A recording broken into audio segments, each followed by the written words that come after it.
On the boards, we have a busy Wednesday. By the way, no fooling around. No fooling around. Welcome to April officially today. Going to be milder, so enjoy that.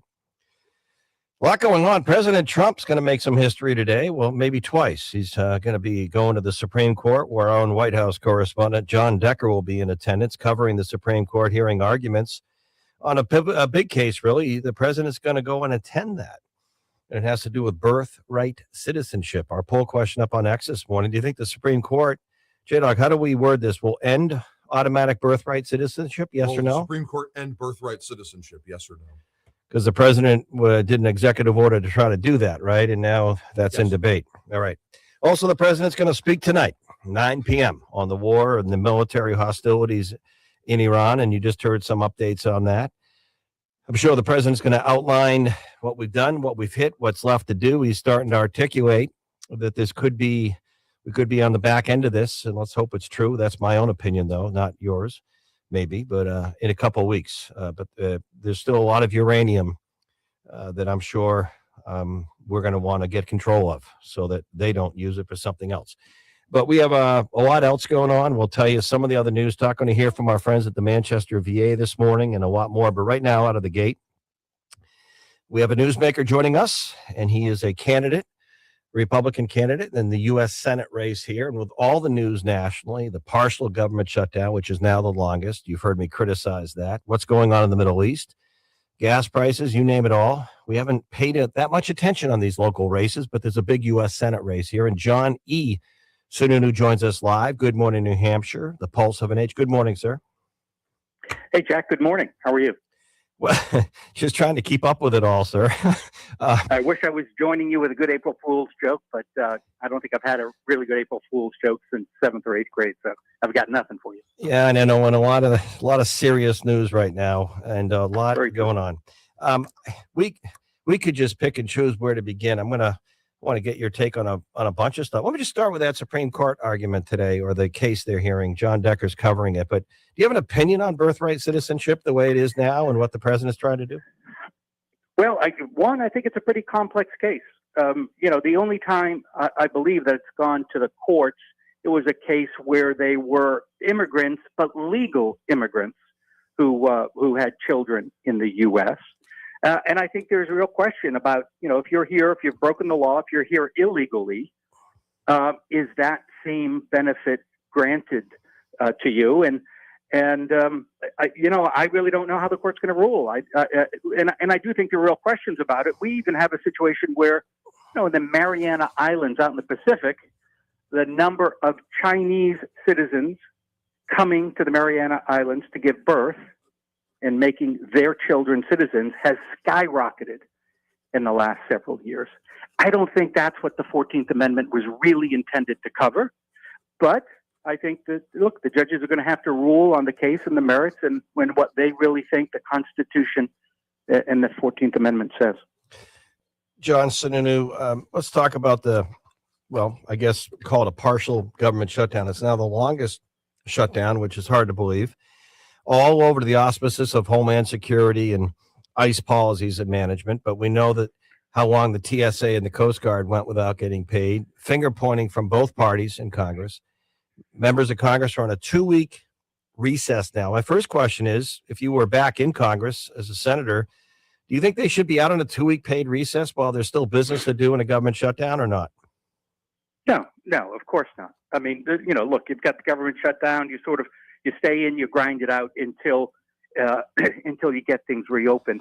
This is dysfunction at its worst. This is what drives people across New Hampshire and across the country crazy. This is the kind of dysfunction that one of the reasons I'm running is because, this has got to end. And it's driven largely by politics at this point. It's not policy. The Republicans offered to add body cams and use warrants and additional training for ICE.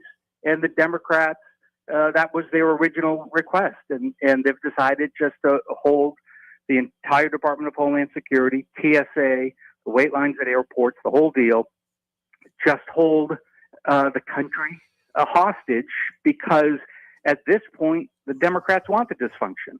They want things to be shut down. They want any additional action on economic issues, Right. dealing with affordability, dealing with the economy. They want it all to stop. And look, I'm a problem solver. You know, I'm the kind of person that rolls up your sleeves, finds a way to get something done, and that's why I'm running. When you mentioned Democrats, this is what they want, chaos on that. Would you include Chris Pappas, Maggie Goodlander, and our senators for our delegation from New Hampshire? Sure. Look, I mean, the fact is, in the first shutdown, the senators cut an agreement on health care, and at least there was an effort there to get things moving again. But yeah, Chris Pappas voted against it. He's voted every opportunity to shut down government. Every chance Chris Pappas has had to stop, shut down government, refuse to fund, whether it's TSA, Homeland Security, Veterans Administration, all the other agencies, he has voted to shut down government. And I find that astounding because it's not what people in New Hampshire want, right? That's not New Hampshire. But the fact is, I was in Congress, in the Senate, 12 years. I never voted to shut down government. Never. It's always the wrong choice, Right. because it's not the right thing for the people you serve. John Sununu, you're running as a Republican in the U.S. Senate race. I have to ask you this. You've been there before. You've served in Congress, both chambers. You've been there. You're running again. And you criticize the partial government shutdown, as I do. And yet we see people get elected from New Hampshire, Democrat, Republican. They go down there. No doubt, unless there's something I don't know, if you got elected, I don't think you're going to be the Senate majority right away. So you're going to have a boss in the Senate. You're used to that. I mean, in Chris Pappas, they have a minority leader in the House, and they have Senator Schumer in the Senate. People get elected. They go down there to change things, but yet nothing changes. Both parties yield to their leadership. No side. They don't talk to each other. End of government shutdown. They blame each other, and nothing changes. So if you do get elected, how do you change this? I mean, I would say, look, nothing has changed in the last several years. I mean, I can give you many examples of solving problems, getting things done, certainly during my past service. I mean, I wrote legislation to cut internet taxes. We balanced the budget. We dealt with Homeland Security issues. We dealt with veterans issues. So, no, it hasn't been that way for 40 years. It hasn't. I think we've sort of been in this cycle maybe for the last 10, 12 years. Absolutely. And I'm determined to stop it. It has to do with the kind of people you elect. Yeah. Are they people who are really committed to solving problems? Do they have a track record of getting it done? Are they focused on the right thing? We've talked about this before. I've got one job: stand up for the state of New Hampshire every single time, every single vote, to the best of my ability. And when you have someone like Chris, you talk about leadership. When Nancy Pelosi was Speaker, he voted with her 222 out of 223 times. That's not New Hampshire. Maybe California, but it's not New Hampshire. And that's why I think Chris Pappas is the wrong person for our state. It's funny you reference California. I don't know if Chris Pappas, Congressman Pappas, has commented on this one, but yesterday, this is in the news. John E. Sununu, may I ask you this, John E. Sununu. Trump administration, according to New Hampshire Public Radio, said yesterday it's investigating the Conval School District here in New Hampshire for allegedly allowing biological men to use girls' restrooms and locker rooms in violation of federal law. Now, I don't know if this has happened or not, but any reaction to this investigation, and if that is happening, what's your opinion on biological men using girls' restrooms and locker rooms? Well, look, it is not right for men to keep competing in girls' sports. And again, I think if you ask people in New Hampshire, do they support that? They don't. The vast majority of people in New Hampshire want to sort of protect girls' sports, Title IX, the opportunities we afford to girls, whether it's K through 12 or any other competitive endeavor. And Chris Pappas has opposed that protection. So I don't know the situation in Conval, but I think it's important to protect girls' sports and to be common sense about it. You know, it's that simple. Men shouldn't be playing in girls' sports. Let me. It's interesting. I asked one of the Democrats running for Congress this cycle that question, and 4 minutes later, I couldn't understand her answer. I asked it 5 times. Hey, let me ask you this before I let you go, John Sununu. Thanks for the time. The president's going to address the nation tonight at 9 p.m. I have a suspicion he's going to outline our objectives and what we've hit and targets on everything from munitions to air defense to naval and other targets. But we know it's still an active situation. President yesterday started to articulate maybe a couple weeks from now, maybe a few days more, we may have accomplished our objectives, but there's still the uranium, and we'll see if we can verify and get that. My question is, gas prices hit above top $4 a gallon in some places in the country yesterday. Overall, do you have concerns about the military operation the U.S. is leading with Israel and Iran? If so, what are they? Would you like to see it end sooner than later? And do we have to get the uranium or control that to call it a win? So, look, of course, there are concerns anytime, the serious decision is made to use our military and to put men and women in the service in harm's way. You have to be thoughtful and have real concerns about it. When we talked about it several weeks ago, my key point, and it's the same, was that we have three key national security objectives that I see. Destroy, eliminate, degrade their nuclear capability, destroy, eliminate, degrade their ability to launch weapons, their ballistic missile capability, which we have found out in this conflict was even greater than people anticipated, and degrade and eliminate their ability to support terrorist proxies around the region. Right? Those are the three things that support America's national security interest. I think we are well on our way to achieving those three objectives. I think the president will speak to that tonight. I don't think you have to take possession of the nuclear material, given how much damage has been done to the nuclear infrastructure, their plants, and their facilities. I think any ceasefire agreement might include monitoring of that material. The International Energy Administration, which had done that in the past, but do you have to go in there and take possession of it? No, because that wasn't part of the original three national security goals, in my opinion. And we'll see what the president has to say tonight. But I think we've largely accomplished those three goals. Whether it takes another week or 2 weeks or to finish achieving those, I can't tell you. Right. But I think this needs to come to a timely conclusion. This may be inside baseball. I'm just going to end on this. Thank you for the time, Johnny Sununu. I did not see the mailer. I saw stuff online. I saw stuff on Facebook, social media, kind of a Bush League. I call it dirty, bad.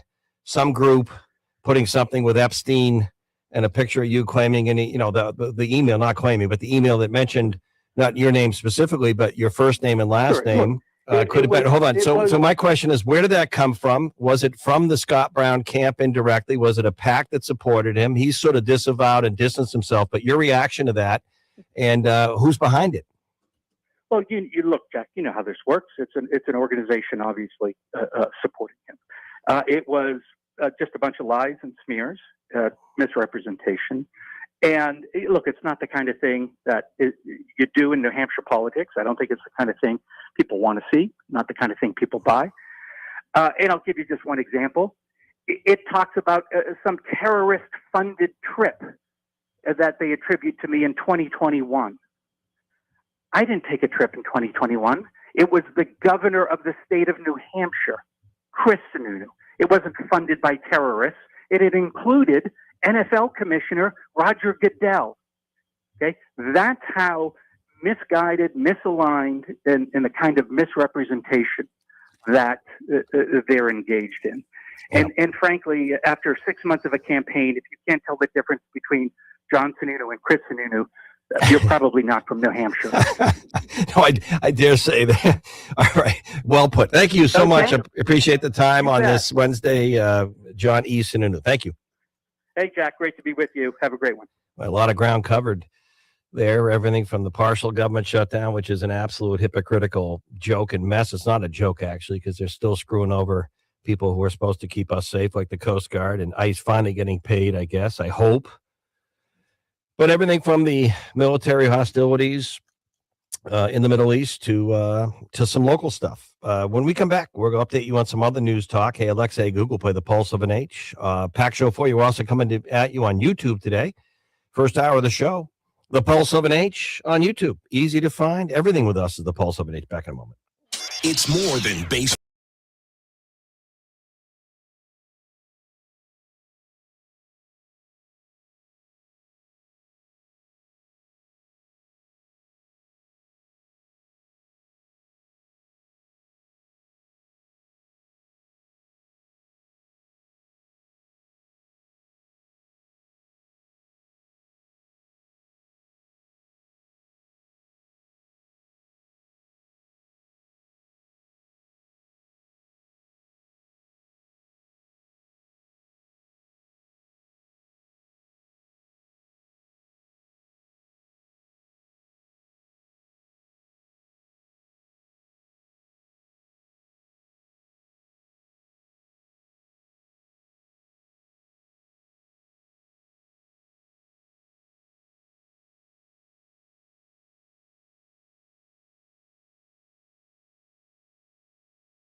.com or on the Pulse mobile app. Tune in when it's convenient for you. Never miss a moment.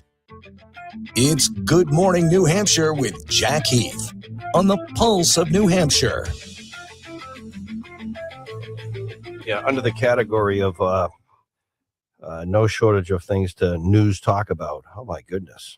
I mean, Supreme Court argument. President of the United States attending the oral arguments today of the Supreme Court. John Decker, our own White House correspondent, the only member of the White House press corps who's a bona fide member of the legal attorneys who can argue a case before the Supreme Court, covering that today. He sent me a picture, J-Dog, of the invite.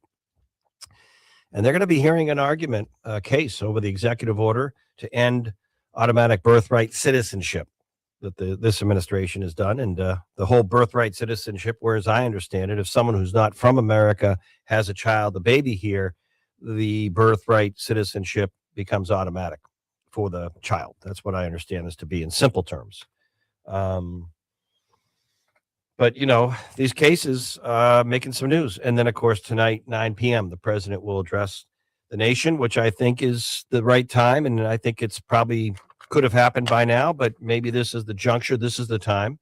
I imagine what you're going to see and hear and view or listen to is I think the president's going to, in fairly direct, succinct manner, and I would imagine there'll be some graphics or charts, is going to show to the American people what the United States and Israel, but primarily the United States, what we have done in terms of targets hit with really incredible precision if you look at it. But all the targets hit is probably more than we even imagine, including the big targets that the president claims have taken out: the air defense, the munitions. The other night, those 2,000-pound bunker buster bombs we dropped, the Navy, other targets, leadership. I'm sure there's going to be a picture of I'm guaranteed there'll be a picture of the Ayatollah who was taken out when this began on that Saturday morning, his son who was injured, but other commanders, intel, all the military leaders that we have taken out, or Israel.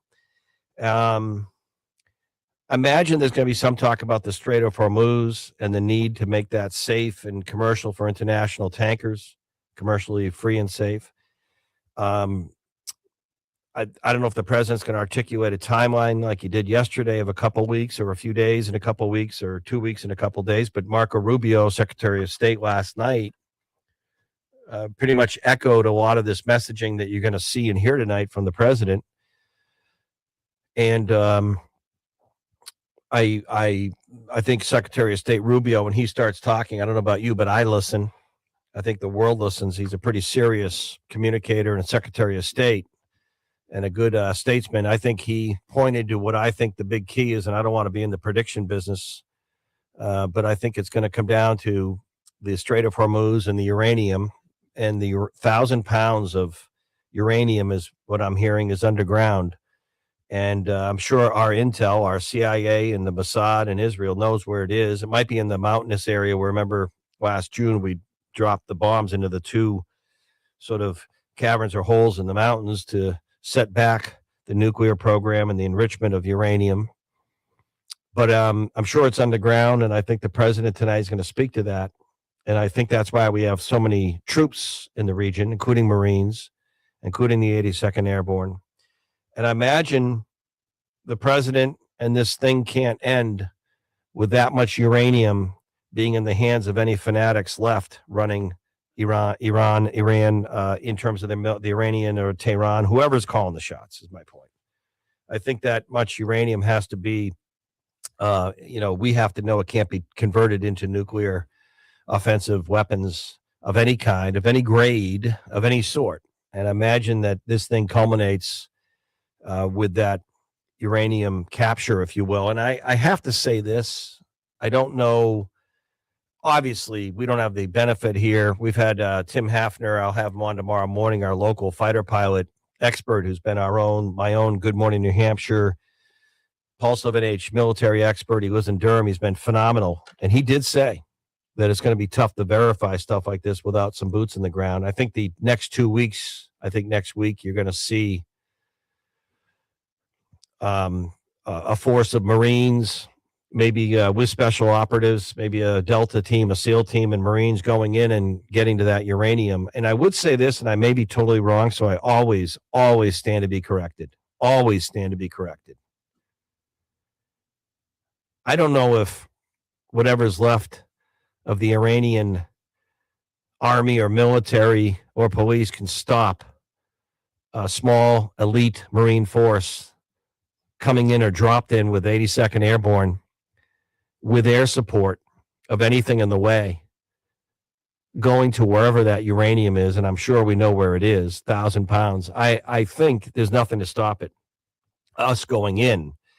And let me ask you this. Can you imagine in the next week or two, and I can only hope, a picture coming out of Iran, a picture of a couple thousand Marines standing around 1,000 pounds of Iranian uranium, and what's left of Iranian army soldiers on the ground handcuffed, and we control the uranium. And sorry, we're taking it with us, boys. You're not going to make bombs out of this. Can you imagine that picture going around the world? I think it would be pretty powerful, but that's just me. Hey, OXA, Google Play, the Pulse of an Age. We come back. Bob Jackman, LaValle is talking about ADUs. That's next. This is the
listening to Good Morning New Hampshire with Jack Heath on the Pulse of New Hampshire.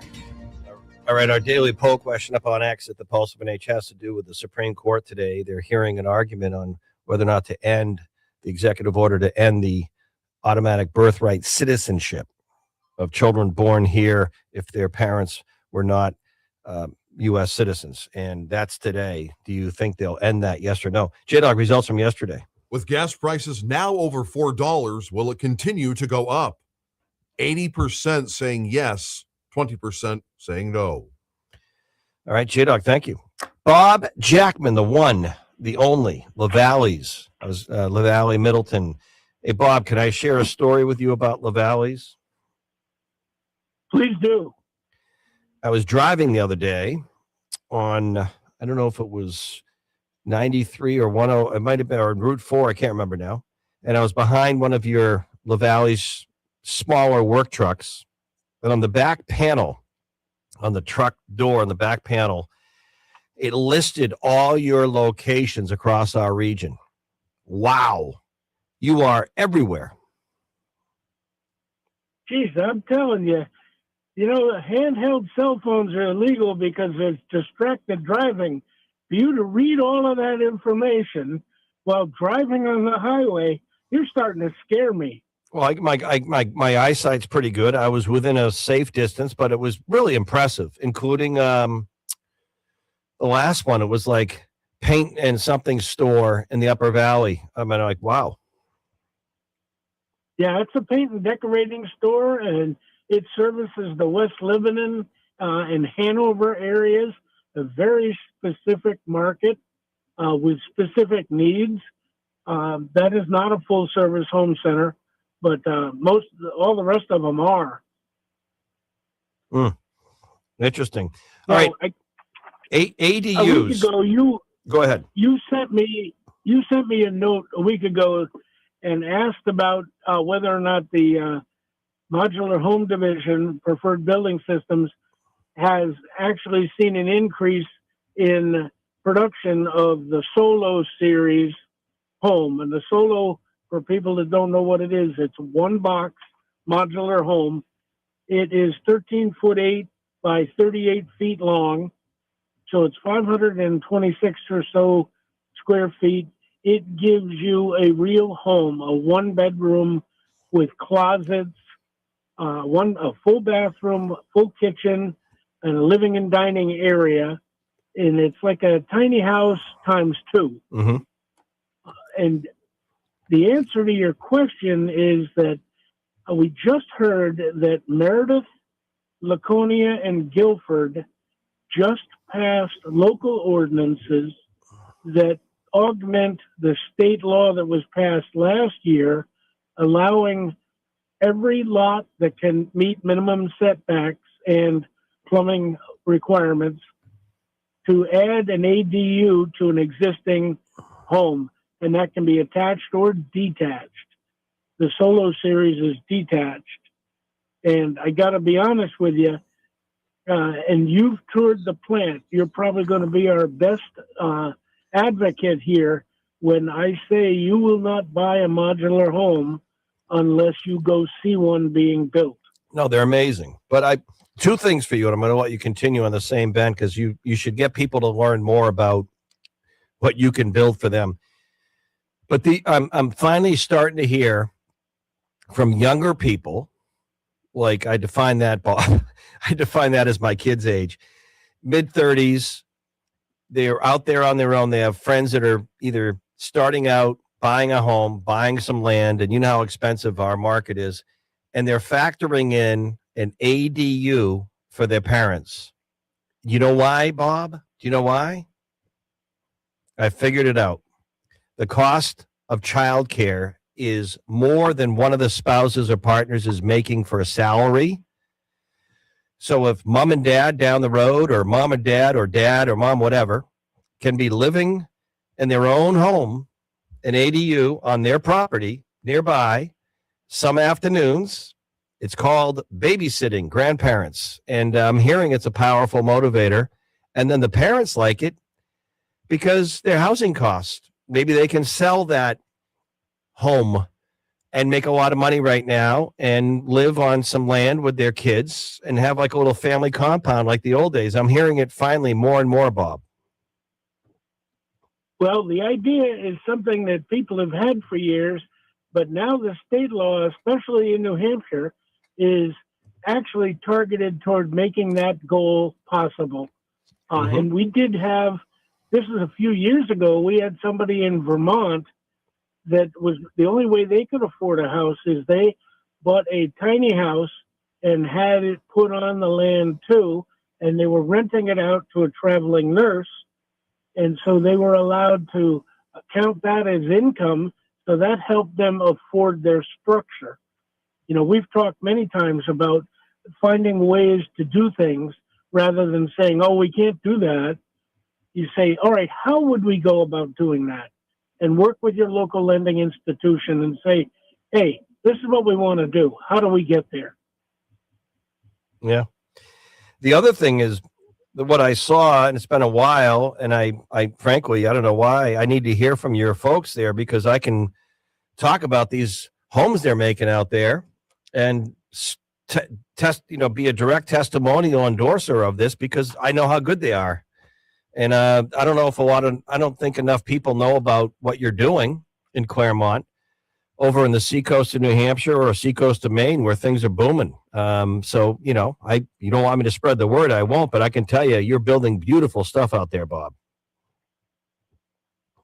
You're absolutely right. And we have two divisions. One is Preferred Building Systems, Yep. which is located right in Claremont, New Hampshire, at the manufacturing facility, which is a 162,000 square foot warehouse Yeah. that was gutted and completely built from the ground up as a modular home construction. Now that's where I went, right?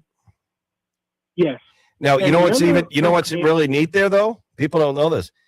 You have your own like kitchen and bath design center right inside where they're building, and a customer, someone can go in, look at the cabinets, look at the countertops, look at the granite, look at the appliances, and then go back out and see their home being built right on the same floor. It's pretty cool. It is cool. And hopefully you've made the kitchen decisions before that construction starts. Right. But I do want to invite people. We're still, today's April Fool's Day, but the 25th of this month, which is a few Saturdays away, from 10 to noon, they are having an open house, their spring open house at Preferred Building Systems. All you got to do is call in and reserve your place. There's no cost for you. And there's going to be 3 guest speakers there. One is a gentleman named Mark Rapoli from Salem 5 Mortgage Company, and he's the guy who's going to say, this is how you do this. Another one is Kevin McClary Sr., and there is a junior, and he's from Craft Made Cabinetry, alluding to what you just said about your kitchen design and the fact that you can customize it. Right. And then Chris, and I can't pronounce his last name, he's from Matthews Brothers Windows. And as in any construction project, you have a choice of what you want to put in. You're just going to make these decisions ahead of time. And Chris is going to tell you the benefits of each of their lines Right. of windows, so that if you have a difference of $8,000, you're saying, why am I spending $8,000 more? Or why do I want to save $8,000? Mm-hmm. He'll show you what you're going to get or not get for that investment, and you make that decision. Good stuff. All right, Bob. Great segment today. Great. Thank you. We'll catch up soon. Bob LaValleys. Check it out, LaValleys. Thank you, Bob. Okay, thank you, and have a great day. Thank you. Now, Bob mentioned, and our newsmaker guest at the top of the show mentioned today being April 1st and April Fool's Day. You know what? We don't laugh enough today. Everything's so damn serious, and it is. But it is interesting to take a moment and say, hey, it's April. April Fools has a great history. And like a lot of these things, Valentine's Day, J-Dog's favorite day because he loves me as a big brother. He sends me candy. He sends me candy on Valentine's Day. No, I don't. Love sucks. Love stinks. No, you sent me those M&Ms on Valentine's Day. You gave me a little emoji I've never packet. done that, and I never will. I don't know what you're talking about. But April Fool's Day, some of these like Valentine's, it go back so far. So if you research the origin of April Fools, no fooling around here.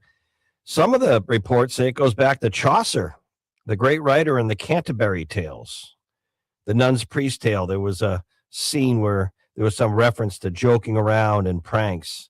Others say it could go back to some of the stuff that goes back to 1508, and a French poet referred to possibly the first reference to, foolish celebrations in France. The point is, no one knows the origin, but in Western culture, April Fool's Day here. And it is April. I'm just glad it's in April, and it's going to be warmer and milder today. Hey, Alexa, Google Play the Pulse of Nature. Come back. Manchester VA and rehabilitation vocation, or, kind of getting better after an injury, and how they're helping veterans next.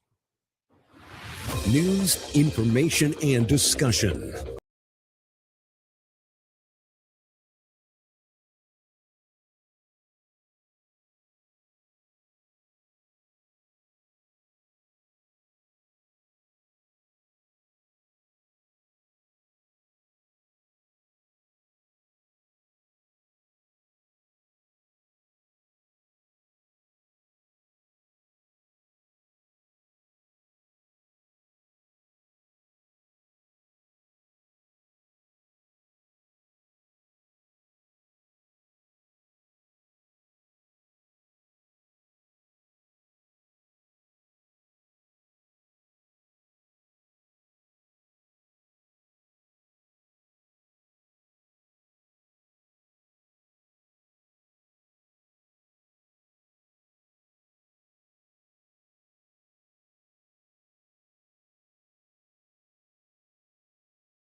of New Hampshire. This is Good Morning New Hampshire with Jack Heath on the Pulse of New Hampshire. All right, we are back, and I want to bring in the great Kevin Forrest. I'm excited on the Women's Health Center coming online and a lot of other stuff, the VA for our veterans. Manchester VA, an update, well, actually, New Hampshire VA.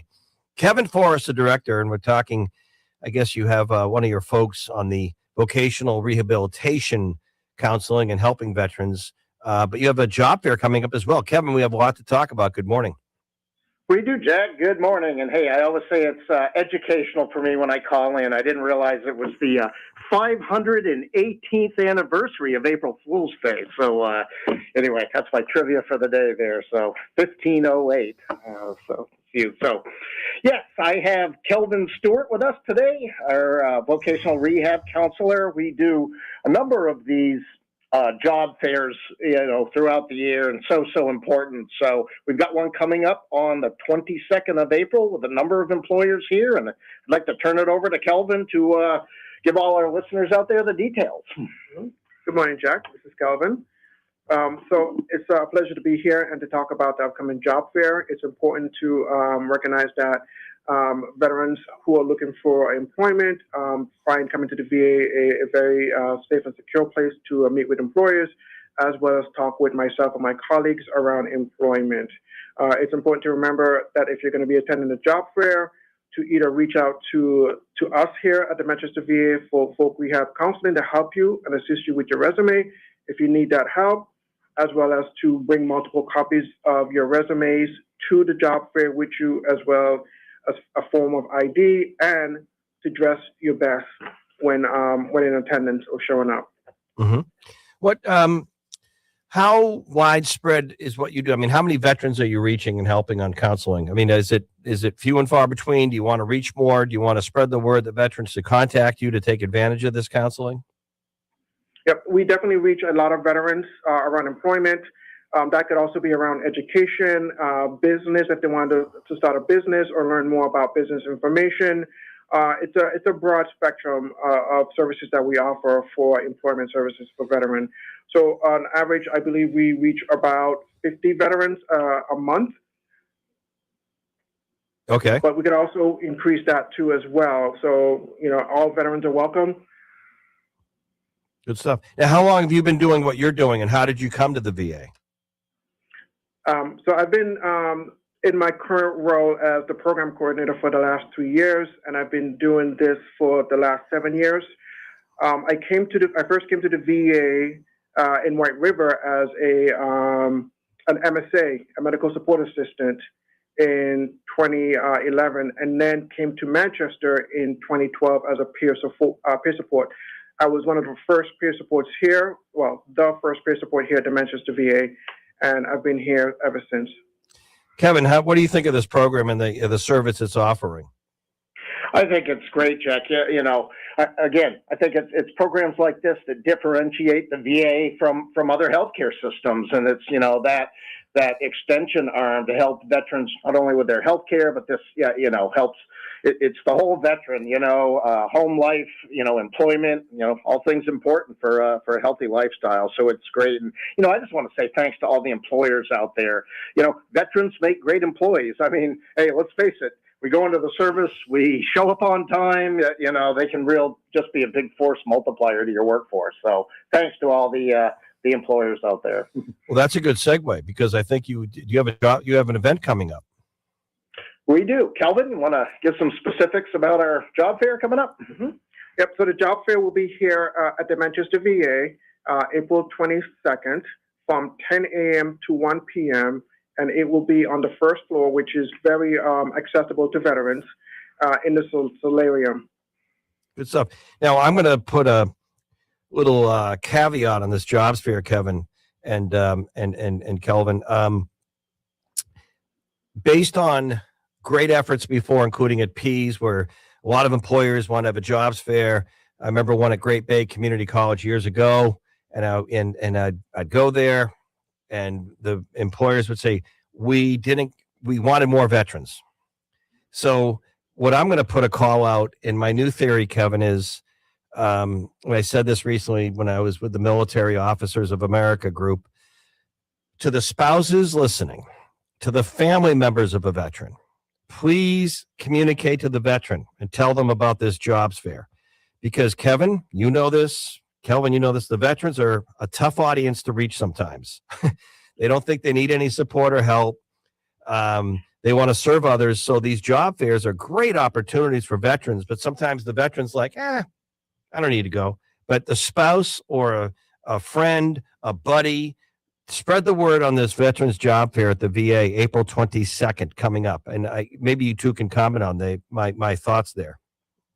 Well, Jack, I would just say before turning it over to Kelvin here that absolutely we want to reach far and wide. And, this isn't just from a military standpoint, but, the old saying, network or no work. And so everybody should be working with whatever resources and friends and family that they have to get, the best employment opportunities that are out there. I mean, we've all done that. And give yourself a leg up, to any other candidate that's out there. Yep. All right, best way. Go ahead, Kelvin. Go ahead. I would definitely agree with Kevin that networking is very important, and that's part of what we do too for our roles. Is we go out to the community, we meet with companies, we network with them, we talk about them, about their needs and how we can assist them and what they're looking for when it comes to employment. And Kevin and Kelvin, the best way if veterans or a spouse or a family member want to learn more about the vocational counseling or the jobs fair, what's the best way, Kevin, to always find out more? They can definitely reach out to me at 603-624-4366. And my extension here at the Manchester VA is 206921. Or they can reach me at calvin.stewart@va.gov. Jack, I'll say that we'll have our public affairs officer, load all this up on our website and the homepage, and they can get information on there. Sometimes it's a little easier than trying to copy down the numbers here on the radio show. So we'll get that out there. It's probably out there now. So, all right, I appreciate it. It's good stuff. Thank you both very much. Awesome, Jack. Hey, thanks for all the advocacy. Really appreciate it. Yeah, really, thank you, Kelvin and Kevin. Veterans, the audience we need to reach, and of course, May 13th, we go 12 hours, my 12th annual Make 12 Hours Count for Veterans Count, vetscount.org, part of Easter Seals, is we got to reach the person around the veteran sometimes, to go to the VA, to get enrolled, to get updated.